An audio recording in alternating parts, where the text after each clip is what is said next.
Hello दोस्तों। तो कैसे हैं आप लोग? उम्मीद करता हूँ अच्छे होंगे। मैं भी बहुत अच्छा हूँ।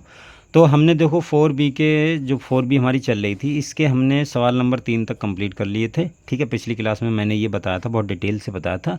यदि आप लोगों ने नहीं देखा तो आप पहले उससे ज़रूर देख लीजिएगा। आज हम करेंगे क्वेश्चन नंबर 4। आप लोगों के लिए यदि नहीं पता तो मैं बता देता हूँ कि हम लोग क्लास 12th का मैथमेटिक्स पढ़ रहे हैं, यानी कक्षा 12 का, और उसमें हम चैप्टर नंबर 4 पढ़ रहे हैं, जिसका नाम है डिटर्मिनेंट यानी सारणिक। सारणिक हम पढ़ रहे हैं, उसमें से देखो 4B एक्सरसाइज कर रहे हैं। आज हम सवाल करेंगे ये वाला चौथा, और ये सवाल बहुत बहुत बहुत इंपॉर्टेंट है। ठीक है, तो इसको ध्यान से कीजिएगा, बहुत ज़्यादा ध्यान से। राइट, चलिए इसको हल करते हैं। देखो ये क्वेश्चन नंबर 4 है। इसमें बोल रहा है कि यदि a,0 जो आपके सामने लिखा हुआ है, यदि a,0 0,b तथा x, y संरेख हों तो सिद्ध करो bx प्लस ay बराबर ab। अगर ये बिंदु संरेख हैं तो हमें सिद्ध करना है। आपको पता है कि यदि बिंदु संरेख होते हैं तो त्रिभुज का क्षेत्रफल क्या होता है? 0।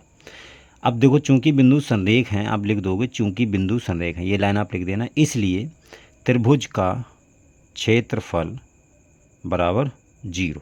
और त्रिभुज का क्षेत्रफल क्या होता है? 1/2 सारणिक में x1 y1 1, x2 y2 1, x3 y3 1, right, बराबर 0।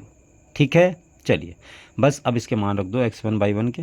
2 का उधर गुणा करवा दो तो ये 0 हो जाएगा, 0 से गुणा होगा तो सिंपल आप यही रखो सारणिक। सिर्फ क्या हो जाएगा? देखो, एक x1 का मान है a, x2 का मान है 0 और x3 का मान है x। ठीक है, और y1 का मान है 0, y2 का मान है b और y3 का मान है y, और 1 1 1 बराबर 0। ठीक है, 2 का उधर मैंने गुणा करवा दिया है, 2 को आप इधर भेजोगे गुणा हो जाएगा तो 0 हो जाएगा। इसको देखो, और सारणी को ओपन करो, किस प्रकार से ओपन करते हैं? प्लस माइनस प्लस, ये इस प्रकार से चलता है। ठीक है, मैंने देखो एक ही रो से आपको खोलना बताया था, आप उसी से खोलो, बस ध्यान रखो। बाकी हैं तो देखो बहुत तरीके सारणी को खोलने के, मैं बता दूंगा अगली एक्सरसाइज जब हम करेंगे तो उसको भी बता दूंगा, लेकिन आप फिलहाल तो अभी इसको ही ध्यान रखो। तो देखो क्या आएगा, a, और इसका इधर ये गया और ये गया तो b माइनस का y, और माइनस का 0 आएगा। ब्रैकेट में देखो कुछ भी आप लिख दोगे 0 ही हो जाएगा, तो फिलहाल मैं लिख देता हूँ ये 0 और ये x। ठीक है, इधर देखो इसका होगा और इधर इसका होगा। ठीक है, प्लस का 1 और ये गया तो y का 0 में करेंगे तो 0 माइनस का x b। ठीक है, बराबर 0। ठीक, देखो इसको हल करो, ए बी माइनस का ए वाई, और ये तो 0 हो गया पूरा, और ये माइनस का एक्स बी। ठीक है, बराबर 0। क्लियर, समझ में आई बात? देखो इसको लिखो आप, ए बी माइनस का ए वाई, ब्रैकेट हटा दो, एक्स बी बराबर 0। अगर ए बी को इधर ही रखोगे आप, और ए वाई उसको दे ले जाओ प्लस बी एक्स, या एक्स बी, बात एक ही है, ये हो गया। अब आप क्या करो, दोनों तरफ ए बी से भाग कर दो, दोनों तरफ ए बी से भाग करने पर। ठीक है, आप ये लाइन लिख लेते, वैसे मैंने लिख दी है, कोई बात नहीं, आप जैसा एग्ज़ाम में मैं लिख रहा हूँ बस वैसा ही लिख के आना। तो ए बी से दोनों तरफ भाग करेंगे तो इधर भी ए बी और ए वाई बटे ए बी, और प्लस बी एक्स बटे ए बी। बी से बी गया, ए से ए चला गया, ए से ए चला गया, तो इधर क्या बचा? 1 बराबर वाई बटे बी और प्लस एक्स बटे ए। ये देखो हो गया। हमें सिद्ध क्या करना था?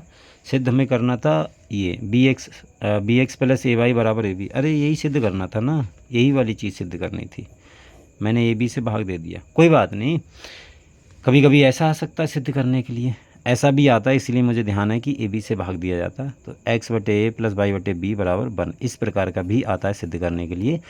कोई बात नहीं, आपको पता चल गया ना, अगर इस प्रकार से आएगा तो इसको यहीं रोक देना, और अगले आए तो इसको ए बी से भाग दे देना। तो ये चौथा सवाल हो गया। ठीक है, अब देखो एक सवाल और है इस टाइप का, जैसे क्वेश्चन नंबर 5 है।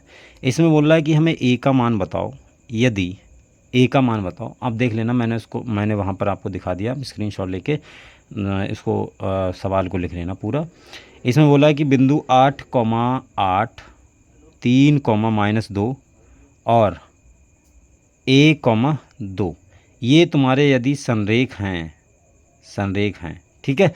बोल रहा है ए का मान बताओ यदि ये बिंदु तुम्हारे संरेख हैं। तो ये बिंदु संरेख कब होंगे? जब त्रिभुज का क्षेत्रफल 0 होगा, और त्रिभुज का क्षेत्रफल 0 होगा, यानी देखो डिटर्मिनेंट 1/2 8 x1 का मान डायरेक्ट मान रख रहा हूँ मैं, x2 का मान 3 और x3 का मान a, ठीक है। और y1 का मान 8 है और y2 का मान -2 और इसका मान 2, ये 1 1 1 बराबर 0। संरेख होंगे तो यही होगा।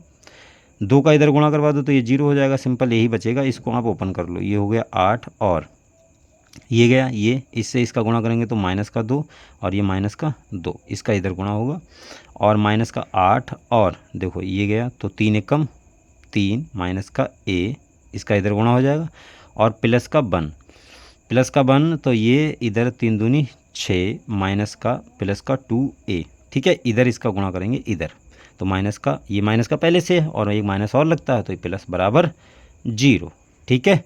देखो ये -4 हो गया, 8 चौक 32 माइनस का, और ये माइनस का 8 तियाँ 24 और प्लस का 8a, ये प्लस का 6 और प्लस का 2a बराबर 0, ठीक है। 8 और 2 कितना हो गया 10a और ये माइनस का 24 माइनस का 32 जुड़ जाएगा तो ये हो गया 6 और 5 56 हो गया और प्लस का 6 और भी है बराबर 0, ठीक है। तो ये 10a माइनस 50 बराबर 0, तो 10a बराबर 50 यानी 50 से ये कट गया तो a बराबर कितना आया है 5, तो a बराबर 5 तुम्हारा आंसर आ गया, ठीक है। आई होप समझ में आ गया होगा, कोई दिक्कत नहीं होगी, राइट। मैं आपको देखो सवाल भी दिखा देता हूँ ताकि आप उसको अच्छे से लिख लो। सवाल देखो ये है 5वां 6ठा 7वां जो हमने अभी किया वो ये वाला सवाल है। तो आप चाहें तो 6 7 8 का स्क्रीनशॉट लेके आराम से इसको हल कर सकते हैं। देखो अब हम सवाल करेंगे छठे में से देखो मैं एक बता दे रहा हूँ, दोनों सेम टू सेम है, आपको बस एक हल करना मैं बता दूंगा, दूसरा आप खुद से कर लेना। ये बोला सारणिकों का प्रयोग करके 1,2 3,6 को मिलाने वाले रेखाखंड का समीकरण ज्ञात करना है हमको। अब इसमें देखो सारणिक में हमें पता है कि 3 पॉइंट होना ज़रूरी है, तब भाई सारणिक के क्षेत्रफल की जो भी है हम बात करेंगे वगैरह वगैरह, ठीक है। और अब यहाँ पर हमें ये पता नहीं है कि भाई तीसरा पॉइंट क्या है, तो वो देखो इस प्रकार के सवाल को कैसे करते हैं वो ध्यान से समझना। जैसे देखो हमें पॉइंट दिया है, 2 पॉइंट दिए हैं, एक पॉइंट दिया है 1,2 सवाल नंबर 6 का पहला भाग है ये, एक पॉइंट दिया है हमारे लिए 1,2 और दूसरा पॉइंट दिया है 3,6। अब हमें तीसरा पॉइंट नहीं पता क्या होगा, ठीक है। तो जब भी आपको ऐसा सवाल बोला जाए और सारणिक का प्रयोग करना है तो वहाँ पर आप तीसरे पॉइंट को मान लेंगे कि x, y कोई पॉइंट होगा, ठीक है। x, y कोई पॉइंट होगा, तो किस प्रकार से मानेंगे वो ध्यान से समझिएगा। देखो लिखना कैसे है, माना रेखा, कोई रेखा है AB पर कोई बिंदु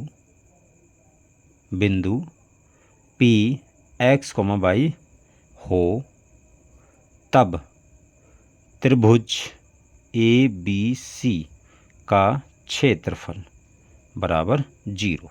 त्रिभुज का क्षेत्रफल बराबर 0 ही रखना पड़ेगा, क्योंकि अगर 0 नहीं रखेंगे तो फिर x और y में संबंध नहीं आएगा, ठीक है। समझ में आई। तीसरा पॉइंट जब भी मानेंगे तो त्रिभुज का क्षेत्रफल 0 हो जाएगा, राइट। चलिए इसको देखो अब सारणिक, अब हमें पॉइंट पता चल गया, ये x1 का मान, x2 का मान, x3 का मान और ये y1 का मान, y2 का मान, y3 का मान, बस त्रिभुज का क्षेत्रफल 0 रख दो। इसलिए 1/2 x1 y1 बन x2 y2 बन x3 y3 1 बराबर 0, ठीक है। देखो 1/2 और x1 का मान कितना 1, x2 का मान है 3 और x3 का मान है x, y1 का मान है 2, y2 का मान है 6 और y3 का मान है y, और इसका 1 1 1 बराबर 0। 2 का उधर गुणा कर दो तो ये 0 हो जाएगा। यहाँ से देखो आप इस सारणी को ओपन करो, 1 इसका ये कॉलम गया, ये रो गया, तो 6 का 1 से होगा तो 6 माइनस का y माइनस का 2 आएगा, ठीक है, ये वाला। और ये वाला कॉलम गया तो 3 माइनस का x प्लस का 1, ठीक है, ये गया तो 3y माइनस का 6x बराबर 0, ठीक है। देखो इसको हल कर लो तो ये आ गया 6 माइनस वाई, 2 का अंदर गुणा करेंगे तो माइनस का 6 और प्लस का 2x, और ये आ जाएगा प्लस का 3y माइनस का 6x बराबर 0, ठीक है। समझ में आई बात। देखो अब एक बात आप ध्यान से समझना इसको, सवाल को, जैसे 6 से 6 गया तुम्हारा और 2x है ये, और ये कितना बचेगा माइनस का 4x, और ये इसमें से चला जाएगा प्लस का 2y बराबर 0।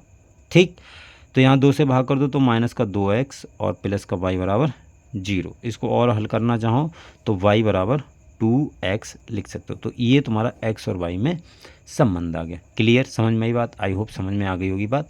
तो इस प्रकार का अगला भी इसको पार्ट, इसका जो अगला पार्ट है वो भी इस प्रकार का पार्ट है। ठीक है, तो देखो इसमें से जो सवाल हैं मैं आपको बता दूं ध्यान से। अब जो सवाल ये है, जैसे छठे का दूसरा सवाल ये आप आराम से कर लोगे। सातवां देखो कह रहा है कि निम्नलिखित में से के का मान ज्ञात कीजिए यदि त्रिभुज का क्षेत्रफल 4 वर्ग इकाई है। तो यहाँ पर आपको क्या करना है, देखो जो सातवां सवाल है इसका मैं आपको इधर ही बता देता हूँ। देखो इसका मैं इधर ही आपको बता देता हूँ। जैसे ये बोला, देखो सवाल देख लो पहले आप, कि निम्नलिखित में के का मान ज्ञात कीजिए यदि त्रिभुज का क्षेत्रफल 4 वर्ग इकाई है। और आठवां सवाल बोला है उस चतुर्भुज का क्षेत्रफल ज्ञात कीजिए जिसके शीर्ष इतने हैं। तो देखो ये आठवां और सातवां मैं आपको कल बताऊंगा। ठीक है, ठीक, क्योंकि देखो जो आठवां सवाल है उसमें चतुर्भुज का जिक्र किया गया। अब चतुर्भुज का क्षेत्रफल कैसे करके निकालते हैं वो मैं आपको कल डिटेल से बता दूंगा। ठीक है, जैसे मैं बताऊं आपको वैसे ही करना है, कोई दिक्कत वाली बात नहीं है। सातवां सवाल भी बताऊंगा कल मैं। तो आज के लिए इतना रखते हैं। आप छठे का जो दूसरा पार्ट है वो कर लीजिएगा ध्यान से। चलिए फिर आज के लिए इतना रखते हैं, मिलते हैं अगली वीडियो में, तब तक के लिए बाय।